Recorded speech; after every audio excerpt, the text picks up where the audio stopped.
Good morning મિત્રો, જય શ્રી કૃષ્ણ, જય દ્વારકાધીશ. મિત્રો, આજે આપણે ગીતોપનિષદ ભગવદ્ ગીતાના અધ્યાય નંબર 18 ઉપસાહાર ત્યાગની પૂર્ણતાના શ્લોક નંબર 7 વિશેની માહિતી પ્રાપ્ત કરીશું. નિયત્યસ્ય તુ સંન્યાસઃ કર્મણા ન ઉપપદ્યતે મોહાત તસ્ય પરિત્યાગઃ તમાસઃ પરિકીર્તિતઃ. અર્થાત નિર્દિષ્ટ કર્તવ્યોને કદાપી ત્યજવા ન જોઈએ. જો કોઈ મનુષ્ય મોહવશ પોતાના નિયત કર્તવ્યોને ત્યજી દે છે તો એવા ત્યાગને તામસી કહેવામાં આવ્યા છે.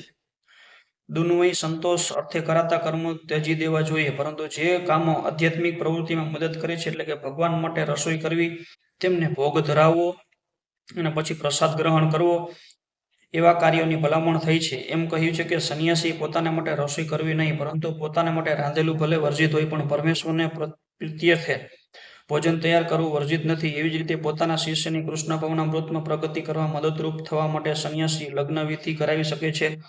જો કોઈ આવા કાર્યનો ત્યાગ કરે છે તો તામસિક કર્મ કરે છે એમ જાણવું.